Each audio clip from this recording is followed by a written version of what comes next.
let's get into today's review. Once again, for the month of October, we have a nice list of horror movies that we are planning on talking about. So check back with us each week. We're kicking it off right this month with a classic, iconic horror film, A Nightmare on Elm Street. The original 1984, sorry. 84. 1984 Wes Craven 84. original. The master of horror himself, Marvin. Oh, yeah? That's what he's considered? Wes Craven, that's right. Okay. And I mean, you sounding like you're not convinced, but No, I didn't know. yeah. Not only did before this movie came out, he wrote the Swamp Thing movie. He wrote The Hills Have Eyes, The Last House on the Left. He wrote a lot of real classic and popular horror movies before Nightmare on Elm Street ever came out. Wow. And then later on in his life, in his career, he reinvented the slasher genre and reinvigorated it with Scream. So that is a classic. he is a legend, Okay. my boy Wes Craven. But Nightmare on Elm Street, we got we always make the joke about tinkering. We got Freddy Krueger in this one, the OG tinkerer himself. Yeah. Yep. Fucking sitting there, fucking Building. He's a Building builder. his Down there in the weapons and boiler shit. room. Yep. down there in the boiler room. There's a lot of. Get the fuck out of here. Sorry. Dog is They fucking call doing PETA. figure eights around my feet. Lot of things to note about this movie, and I have a comprehensive list. I had to because there's just a lot about it. Yeah. One thing that I found funny, I even just did it. I referred to him as Freddy Krueger, as does everybody. But the movie, the original one, he's referred to as Fred Krueger, which is That's his name. yeah, it is. They even say it in the movie. Mm-hmm. Yeah. Yep. Freddy came later on. Freddy sounds scarier You think so? to me. No. Yeah. Don't they still sing it in this movie when they're singing the 1, 2, Freddy's Yeah, coming for you. Freddy's coming Yeah. for you. Yeah. So Uh, it is this one. I They find probably Freddy. added it because of that to make that Um, that little jingle work. Well, I find Freddy less scary than Fred. And the reason Why? being is because I am also a person that has 3 variations of my name. I'm Dan, Daniel, and Danny. Mm. Danny to me comes off as it's like more childish and playful. Yeah, I think that's what makes him more scary. Okay, that's fair. You think he's a nice guy. Oh, it's Freddy. Everybody loves Freddy. But then That's he's going fair. to fucking stab you. Okay, that's fair. I was going to say something else, but we'll wait for that. Yeah. Yeah. You know who really got scammed? People named Richard. Because everybody's out here calling you Dick. Dick. What's that all about? Richie. It's white people shit. We talked about it. I know. Yeah. These weird ass names. I don't know. So I would truly suck versus Freddy. Oh, because yeah. I have I'm it the in my type to notes. just let myself die in Yeah. dreams because I can't be fucked trying to fight somebody when my body feels like I'm in quicksand. I'm just like, yeah, okay. Just go ahead and kill me so I can wake up because I just can't be. Dude, I have So I would just lose instantly versus Freddy. Yeah, I have a very similar note that everybody's fucking, once they realize that Freddy's attacking in dreams in this movie, they're fucking popping pills and fucking pounding coffee and shit. If I was in this movie, I'd be dead instantly because all I fucking do is sleep. No amount of coffee or pills could keep me up. I could literally pound coffee right now, immediately fall asleep. Has zero effect on me in that way. Yeah. And, Me and my roommate were joking about that.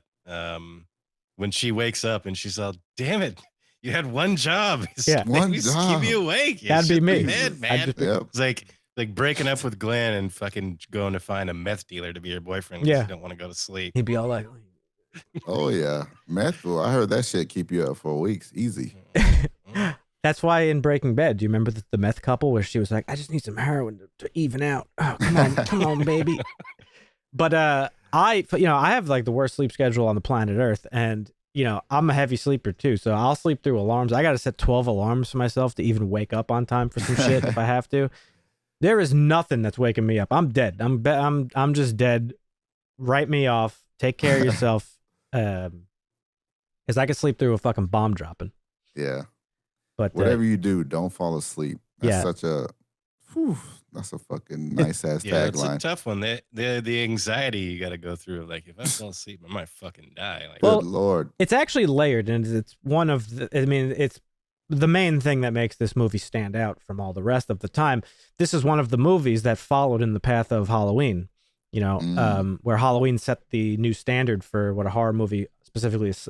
Halloween invented the slasher subgenre, and then it spawned all these copycats, Friday the 13th, and a bunch of them, and then this one specifically.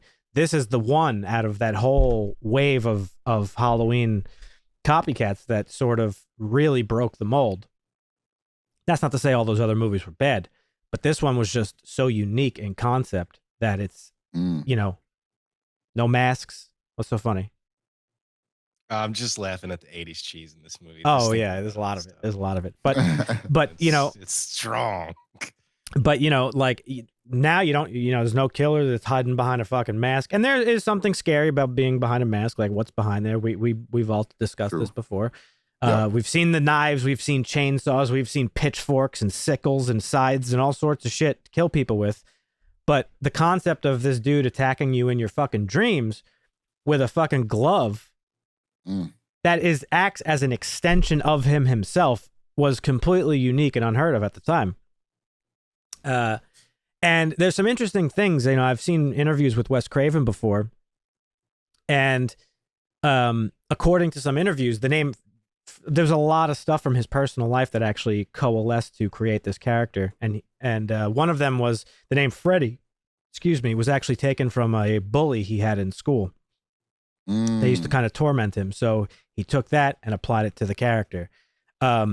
He has spoken about a time from when he was a child where he was looking out the window of his home, and there was a tall, like very creepy man standing outside his house in like a trench coat and like a hat similar to Freddy's, like a fedora.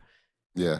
And the way Wes Craven describes it is that almost as if the man sensed his presence, he turned and looked at him into the window, and they like locked eyes, which is scary on its own. Yeah, fuck that. But it's an awkward moment. Yeah. But Wes Craven describes it as almost like there was almost this sense of like malice from the man, where he kind of like looked happy and like looked that he was entertained by the fact that he scared this child. Yeah. So that went into the character. And I don't know, I find that cool. Like it's just cool how like elements of real life occurrences sort of went into the character of Freddy Krueger. But even more so than those two things, the concept of the dream thing came from articles that Wes Craven read about young men dying in their sleep, seemingly from nightmares. One story in particular is pretty wild, actually. There was a story about a boy who was complaining about nightmares. He was having night terrors and all this stuff. He was pounding coffee because he was afraid he was going to die in his sleep. He told people that he was afraid he was going to die in his sleep. And everybody was like, listen, you got to just get some rest. You're sleep deprived. You'll feel better. This motherfucker actually ended up dying in his sleep. So, first of all, that's scary on its own. So Wes Craven saw this story and, applied it to this movie, which is, I think, freaking awesome. That is scary. That is the best way to go, though. I'm down to die. That's the best way to go. Panicking and not being able to wake up. The production stories are really cool too. Wes Craven shopped this around for years, and nobody wanted to make the movie until he met a guy by the name of Bob Shaye. And Bob Shaye was the owner of New Line Cinema. And at the time, New Line Cinema was just an independent company. They put out like very low budget B movies. Like I think they did Texas Chainsaw Massacre, a couple of others. And Bob Shaye used to like put his own money into things. But New Line had no money for the budget to make Nightmare on Elm Street, but he went to external backers. And essentially, Bob Shaye put his company and like his life on the line to make this movie. And they encountered several financial problems, backers backing out at the last minute, stuff that happened during production. But when all was said and done, against a budget of $1.1 million, Nightmare on Elm Street went on to make $57 million at the box office. And it launched this hugely successful and iconic franchise and character. And thanks to Krueger and Wes Craven, New Line Cinema is known as the house that Freddy built. Did you know that, Marvin? Wow, no. Yeah. Definitely didn't know that. That's Cool crazy. stuff. Very cool stuff. And you don't get this stuff anymore in modern day cinema. This is all this like magical like stuff that we talk about sometimes. It's only in old movies this stuff happens, you know? Yeah, right, yeah. Dusty mentioned it a little bit. Johnny Depp in this movie, hilarious that he's like I had no clue Johnny Depp was in this. That's how long it's been since I've seen this movie. he's a baby too. So young, yeah. This is long before Amber Heard shit in his bed. yeah, Is that what you were gonna long say? before he's got people pooping in his bed. That is what I was gonna say. I love the way the movie starts. It pulled me in right away. Oh my God, Marvin, we're starting to get really good at this review shit because we're all thinking the same thing. It's awesome. Go ahead, finish your point. That was it. Like some movies, I feel like they do maybe a little too much or something, but this was simple. Like it starts you subtle. Yeah. in the mix. They don't fuck around. I mean, they just jump right into the shit. They do, know? yeah. And the film opens where I was mentioning the tinkering. You see Freddy in his boiler room making his fucking glove. And then it jumps right to fucking a nightmare. It sets the tone crazy. Like, like this is serious. You already know this is the guy, right? And like it was actually something that the production crew kind of argued with Wes Craven about initially because Tina is set up, obviously, in the first couple minutes of the film as like the film's hero. And she gets yeah, right? I was thinking this is the girl. This is the girl. Yep. She's going to be our girl. You would think, but nope. Wes Craven wanted to kill her off like 11 minutes in, and they were like, you're going to kill the hero off this soon? He's like, yeah, because guess what happens at that point? Now I own the audience. Because they don't know what's happening next, you know? Yeah. I thought she was the girl, and then I was like, okay, she just did the dumbest shit. So she was like, when she heard the noise outside, and she was so afraid, right? She's like clutching on Johnny Depp, on Glenn. Yeah. And then she has the dream, the nightmare, and then she goes out there and checks the noise. I'm like, this bitch is going to be dead instantly. There's no fucking way. That's not even the first time. They checked the noise prior to that when they heard the other dude fucking rustling around. That's in the what bushes. I was saying. She was clutching him. Yeah. So she was clutching him and she was afraid. I was like, oh, okay, she's kind of smart. Yeah, and then Johnny and then she goes and has the nightmare and goes out. Somebody's screaming, somebody's whispering your name. What the fuck are you, why are you going out there? From an alley. Jesus Christ. Tina. Yeah. If I heard any name at the night, I would fucking run the other way. She didn't have the booby traps and anti-personnel equipment book. Yeah. To save herself. Yeah, so. You got fucking Nancy in this movie. Fucking Nancy was fucking sick. Like Kevin McAllister so from Home Alone. Yes. Oh my God, I made the same note. Setting up traps and shit. But Home Alone, but like more deadly. She's actually scaring Johnny Depp's character Glenn. She's like, "What are you doing with this book? You're scaring me." Yeah. So Glenn, after that part, like before she gets murdered, Glenn's like, just tell yourself you're having a dream. I'm like, dickhead, that shit never works. Yeah, right. Yeah. You know how many times I told myself I'm dreaming in my dreams? Well, he was all cavalier. He was fucking watching TV, like had a whole ass TV on his fucking body, in his lap, in his bed, listening to headphones at the same. This motherfucker. You know, his fucking whole pelvis was asleep. Like, there's no way. Like, yeah, he ain't getting up. He ain't springing to action. Also, the funny thing too is this guy was down bad in this movie. Fucking Johnny Depp.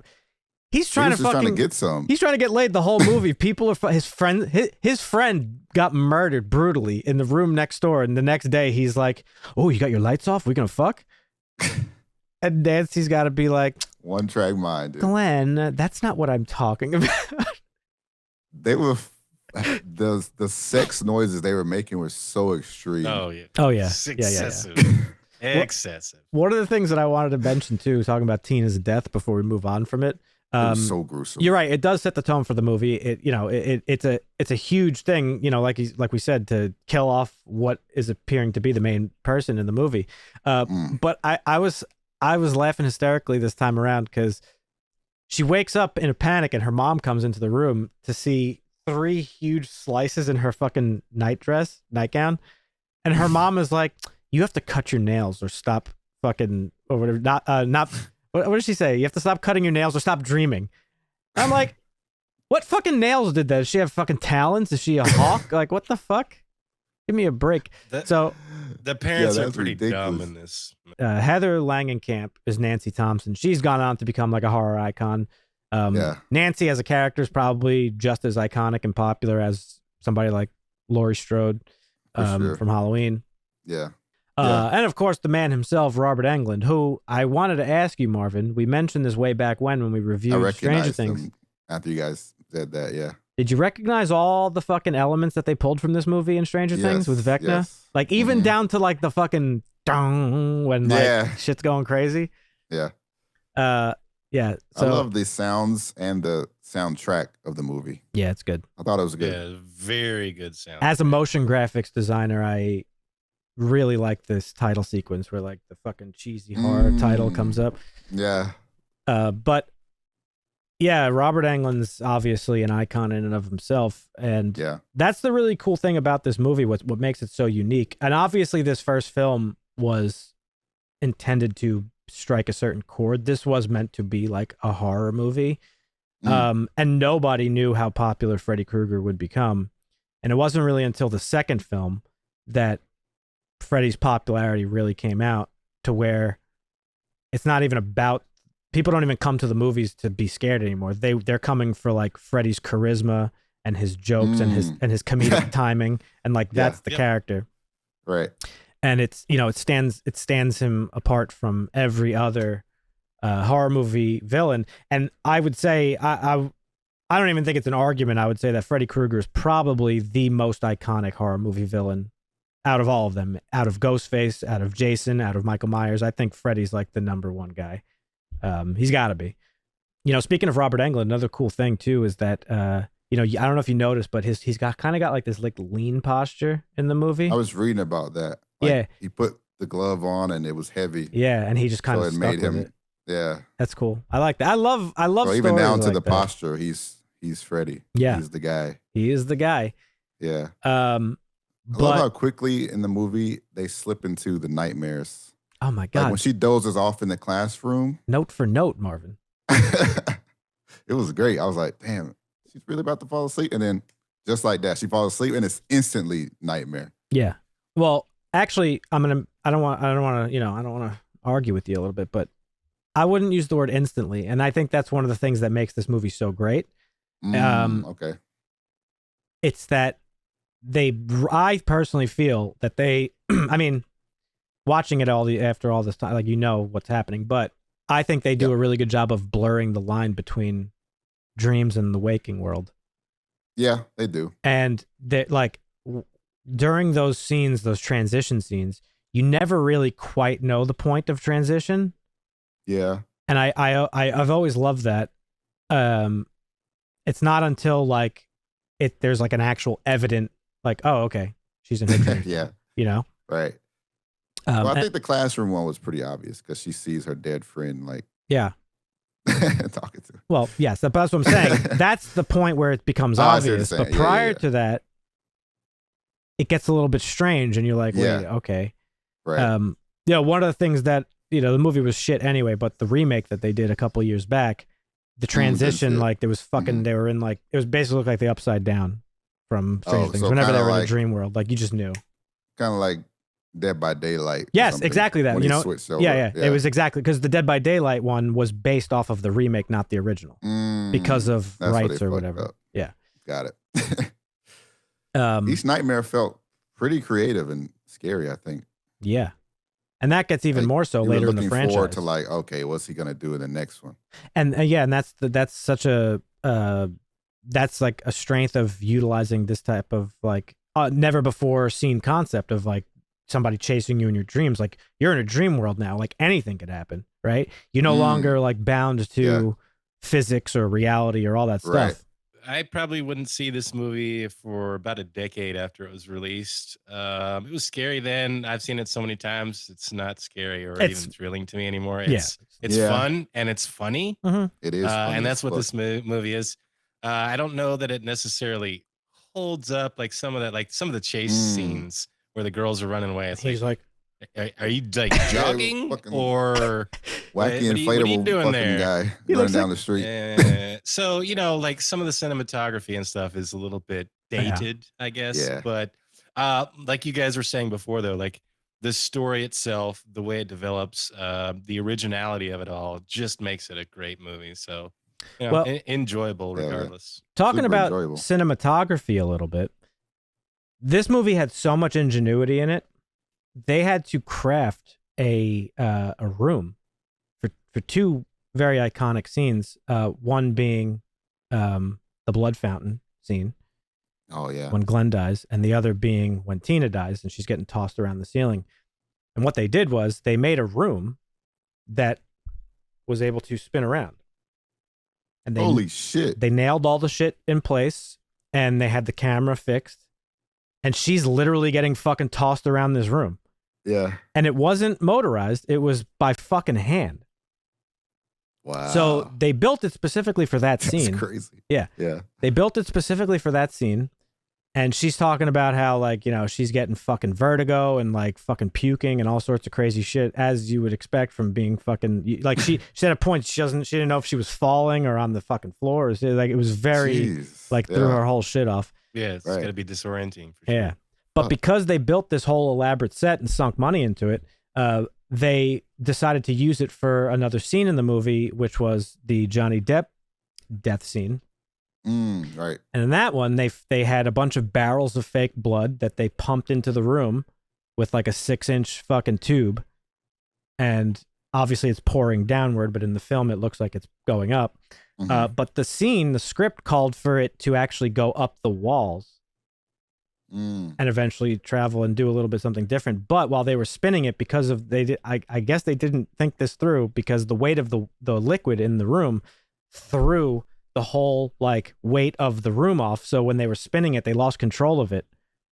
And what happened was the light fixture on the ceiling was actually powered, and electricity traveled from the light fixture up into the barrels of liquid, and a bunch of people on the crew got like shocked and shit from so and they were like, you know, it actually spilled out through the bedroom door and was like flooding the set. Oh shit. So it was just like a very probably hilarious and fun to work on, this movie, but it was definitely a chaotic shoot at times. But that's what I love about these like DIY, like kind of just fucking let's just figure shit out. We gotta make it happen. Yeah, we have $1 million and we have to figure it out. You know, it's something I love about, like, all these old horror movies have these stories.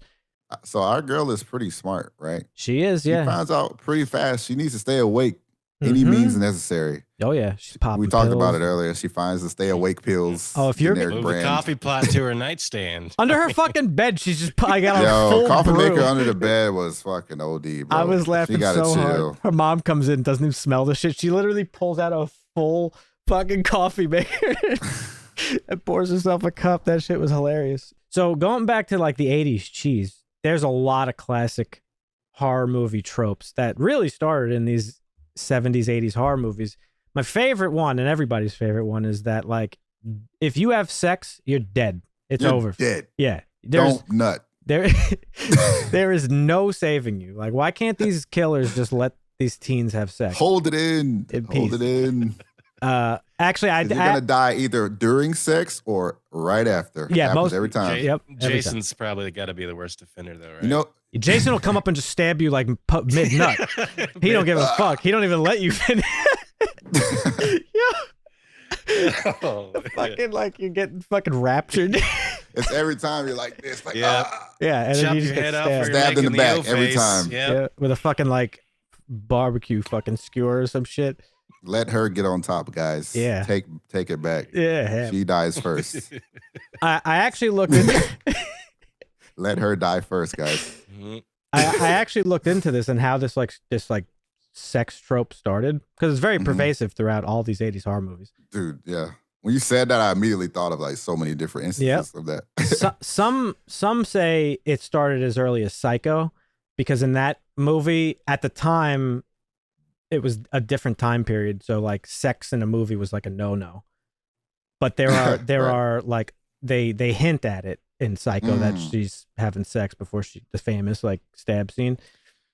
Yeah, usually you'd go to like a kissing scene and then you'd fade away, and the assumption is there. Yeah, that's how they did sex back in the day. But in the 80s, it was just fucking full titties everywhere. Sometimes you got wieners on screen. Awkward kiss scenes. Yeah. Top Gun. They were showing it all. One of the things that made the most sense to me as I was reading about this, apparently in the 80s, some argue that sex death trope thing became a way to appeal to Reagan era conservatives, which I found pretty interesting. Whoa. like, hey, you have sex. This is what happens when you have premarital sex. Don't do it. Fucking Jason's coming for you. That's what they should show in the sex ed, just like a compilation. Don't have fun. Well, and that was around the time the AIDS pandemic was kicking off. That's also true, yeah. Sex was very yep. That is also true. Upon. Marvin, how funny is that last scene where it's just clearly like a fucking blow up sex doll that gets dragged through the fucking window? That was so good. I was laughing. Oh my God. Yeah. Yanked the fuck out of her through the door, dude. Yep. Jesus. That, I don't know if I really understand the ending. Well, there was actually an argument about that, and it's like now a famous thing. He wanted the movie, Wes Craven wanted the movie to end where she realizes like, oh, like my fear of you is what gives you power. So I'm not afraid of you anymore. You're shit. And then he just disappears. That was going to be the ending of the movie. But of course, to leave things open for sequels and other stuff, they had to add the ending part of it. So they kind of, it's just, it's a purposefully ambiguous ending like so many horror flicks do, where just are breadcrumb. Yeah. Are the victims of the film, are they still dead? Are they alive? Right. Was it just a nightmare this whole time? Like, you could, it's whatever you want it to be. But I mean, the benefit of it is got burned to a crisp in like 10 seconds. That shit was kind of epic. What'd you say, Dusty? Sorry. The whole thing was a dream. Oh, well, maybe. Possible. Yeah, she got fucking toasted. She got burnt immediately, and then they pulled her down like fucking Tales from the Crypt or some shit. That shit was crazy. Yeah, I don't know. I think for all the reasons we talked about, this movie is worthy of its iconic status. Yeah. I do think that there's probably like it. Dusty said hold up earlier. I don't know that it actually holds up by today's standards, obviously, but it's not scary to me anymore. I don't know whether that's because it's like outdated in terms of visuals, or if just it's because I've seen it so many fucking times. Right. It's just more funny than scary. Yeah, I don't find it scary. I don't find it thrilling, really. I don't find it gory or gross. It's just a fun movie to revisit every so often. Yeah. Sure. So I'm glad we picked this. Marvin, you weren't sure if you actually had seen it. No, I definitely had seen it. It's been a long, long time. Yeah. This is the only nightmare movie we're doing this month. Elm Street Movie, you mean? Yeah. Yes. Yeah. Okay. Is this the best one? Oh, without a doubt, yeah, 100%. I mean, no, okay. Some people say the third one is the best. Some would argue the third one is the best. I was just going to say, which one's that, Dream Warriors or something? Dream Warriors. Yeah. Well, yes, Dream Warriors is a really good one. And honestly, those two, probably the best. I think this one probably gets the nod because it created the story and everybody loves the story behind it. Yeah. Yeah. As far as like sit down and watch a movie beginning to end, I might lean towards Dream Warriors actually over this one. Yeah. But I don't know. Oh, yeah. You got to give origin bias. You got to give origin bias, but I wanted to say you do. Wes Craven's New Nightmare is pretty good too. New Nightmares, yeah. That's the one where it's actually Robert Englund playing himself and Langenkamp playing herself, and they are popular actors from the Nightmare on Elm Street series. Shit. I don't know if I've seen that one. Freddy comes to, I forget the how and why shit happens, but that's actually dope. But yeah, that was a good one too. But yeah, great concept for a movie. Your nightmares is your brain really betraying you, right? Like that's what's happening because it takes all your lived experiences, your intellect, everything you know and fear about the world, and just fucking literally like, here, have some. It just puts it at you when you're at your most vulnerable state. Brain power. Yeah. Yep. So yeah, iconic for a reason, and Freddy Krueger as well. A classic. Yeah. It is a classic. Super classic. Easily can put this on at Halloween time. Yep. Every year. It's one of the ones I do revisit every year around October. Like easy. I'll do that. Throw it on. But IMDb, it's time for the rating. 7.4 on IMDb. I was thinking like 6.5 or 7. Okay. Dusty? I give it a 7. I'm going to stick with it. I'm giving it 7.5. 7.5. Yeah. 7.5 because of the ingenuity that went into making it, even down to the makeup. True. We didn't really talk about the makeup and that sort of stuff, but very, very cool stuff. That's all stuff that they would probably do with CGI today. Like, you need scars, put them in front of the green screen or something. Put some green on them. But yeah, definitely. Makeup and special effects is an art that we're losing, I think. Some people still hold on to it and use it well, but it's all CGI. Yeah. It's sad. Very last thing I want to say, it's inevitable that this movie's going to get remade again or a sequel or a reboot. Just please, if there is a God that exists, I don't care what culture you're from, God, just any of them, make it the fucking Duffer Brothers. Please give these guys a Nightmare on Elm Street reboot. Because that Vecna shit, that whole... They nailed it. They did. They nailed it. But yeah. So... Would be nice. That's it for us, folks. Let us know your thoughts on A Nightmare on Elm Street. Is it your favorite horror movie overall? It probably is for some people. You know the strongest duo? I just thought of it. Yeah? The Sandman and fucking Freddy Krueger. Oh my God, that's it. World's over. That's it. Yeah, you're done. There's no... Sleepy sickness, we're extinct. That's over. Here it is. No hope for anybody. That's worse than the snap. Yeah. Oh yeah. That is. Yeah. That is worse than the snap. But yeah, folks, if you have not done so already, please consider subscribing to us on YouTube. Hit that bell for notifications, and check out our website, harshlanguage.tv. And we'll catch you in the next episode. See ya. Costa.